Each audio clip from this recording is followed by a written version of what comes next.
بسم اللہ الرحمن الرحیم۔ اللہ تعالیٰ کے ناراض ہونے کی نشانیاں کیا ان میں سے کوئی ایک بھی آپ میں تو نہیں؟ جاننے کے لیے ویڈیو کو آخر تک ضرور دیکھیے گا۔ سیدنا حضرت موسیٰ علیہ السلام نے عرض کیا، تیرے ناراض ہونے کی نشانی کیا ہے؟ اللہ تعالیٰ نے فرمایا، موسیٰ، میرے ناراض ہونے کی پہلی نشانی جب میں جس قوم پہ ناراض ہوتا ہوں تو بے وقت بارشیں برساتا ہوں، اور جب بے وقت بارشیں برستی ہیں تو فصلیں تباہ و برباد ہو جاتی ہیں۔ جب فصلیں تباہ و برباد ہو جاتی ہیں تب ملک میں غربت پھیل جاتی ہے۔ موسیٰ، میرے ناراض ہونے کی دوسری نشانی تو پیسہ بخیلوں کے ہاتھ میں دے دیتا ہوں۔ یہ بخیل لوگ جو ہیں اپنی دولت کے اوپر ایسے سانپ بٹھا دیتے ہیں، کسی کو ہاتھ نہیں لگانے دیتے۔ بخیل خود مر جاتے ہیں، نہ دنیا کے کام آتا ہے نہ ہی تو آخرت کے کام آتا ہے، بلکہ دنیا کے لیے بھی عذاب، آخرت میں بھی عذاب۔ وہ پیسہ کرتے مر جاتے ہیں لیکن اپنا پیسہ کسی کے کام نہیں لگاتے۔ میرے ناراض ہونے کی تیسری نشانی، موسیٰ، جب میں ناراض ہوتا ہوں تو حکومت بے وقوفوں کو دے دیتا ہوں، حکومت نااہلوں کو دے دیتا ہوں، اور نااہل لوگ، بے وقوف لوگ، کسی بھی قوم کے اوپر ویسے ہی عذاب ہے۔ ناظرین، آپ اپنی آنکھوں سے دیکھ چکے ہیں کہ بارشوں کی وجہ سے نظام درہم برہم ہو چکا ہے، فصلیں تباہ ہو گئی ہیں، انسان کی نافرمانیوں نے زمین کو بھی ڈبو دیا، فصلوں کو بھی ڈبو دیا۔ پھر اللہ نے فرمایا، موسیٰ، میرے ناراض ہونے کی چوتھی اہم اور سب سے بڑی نشانی یہ ہے کہ جب میں ناراض ہوتا ہوں، جس بندے پر میں ناراض ہوتا ہوں تو اس بندے سے سجدے کی توفیق چھین لیتا ہوں۔ ناظرین، جب اللہ ناراض ہوتا ہے روٹی بند نہیں کرتا، جب ناراض ہوتا ہے سورج کو حکم نہیں دیتا کہ فلاں شخص میرا نافرمان ہے، تیری کرنیں اس کے آنگن میں نہیں جانی چاہیے، ہرگز نہیں۔ اللہ جب ناراض ہوتا ہے تو سجدوں کی توفیق چھین لیتا ہے۔ اللہ جب ناراض ہوتا ہے تو من اجڑ جاتا ہے۔ ارے جس بندے کا من ہی اس کے لیے پلے رہتا ہی کیا ہے۔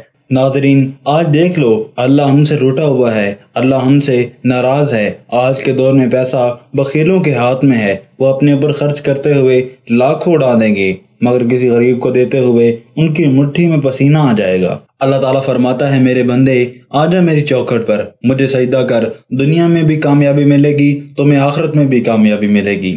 جیسے اذان میں اللہ تعالیٰ فرماتا ہے، آؤ کامیابی کی طرف۔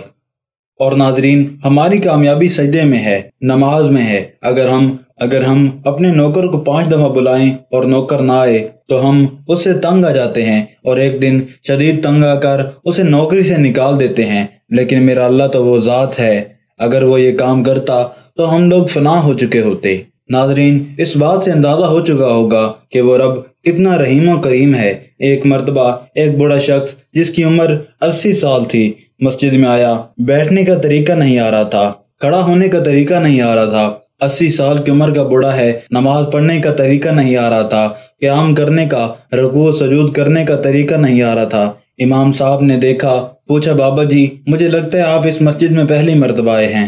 بابا جی نے کہا، امام صاحب، میں اس مسجد میں پہلی دفعہ نہیں آیا، میں تو ویسے ہی زندگی میں پہلی مرتبہ مسجد میں آیا ہوں۔ امام صاحب نے پوچھا، کیا واقعی آپ زندگی میں پہلی مرتبہ مسجد میں آئے ہیں؟ بابا جی بولے، جی ہاں، اسی لیے تو مجھے نماز پڑھنے کا طریقہ نہیں آ رہا۔ امام صاحب نے کہا، ابا جی، اس کا مطلب ہے آپ زندگی میں پہلی مرتبہ نماز پڑھ رہے ہیں؟ بولے، جی، میں پہلی مرتبہ نماز پڑھنے آیا ہوں، اس سے پہلے میں نے کبھی نماز نہیں پڑھی۔ امام صاحب نے کہا، بابا جی، اچھا پھر جمعہ تو پڑھا ہوگا؟ کہا، آج تک نہیں پڑھا۔ امام صاحب نے کہا، اچھا پھر عید الفطر، عید الاضحیٰ تو پڑھی ہوگی؟ کہا، امام صاحب، آج تک نہیں پڑھی۔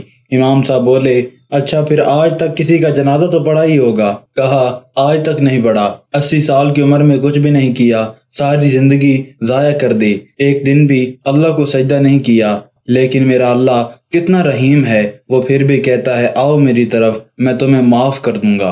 امام احمد رحمۃ اللہ علیہ نے قتادہ سے نقل کیا ہے کہ موسیٰ علیہ السلام نے اپنے رب سے پوچھا، پروردگار، تو آسمان میں ہے اور ہم زمین پر، تیرے ناراضگی اور رضا کی نشانی کیا ہے؟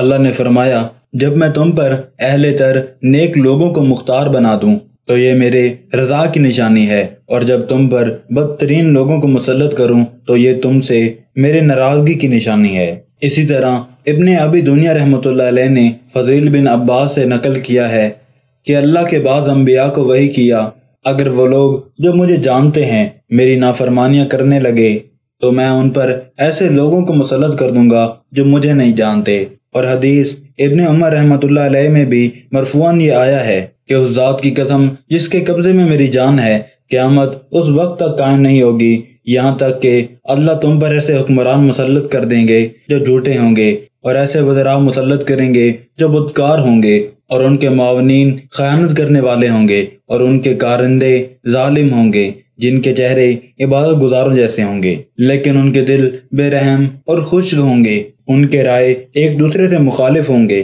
پھر اللہ ان پر گرد و غبار کا گھٹا ٹوپ اندھیرا برپا کر دے گا اور ان کو ہلاک کر دے گا۔ اللہ تعالیٰ ہمیں سجدے کی توفیق دے اور اللہ کو راضی کرنے کا موقع دے تاکہ مرنے سے پہلے ہم اللہ کو راضی کر لیں۔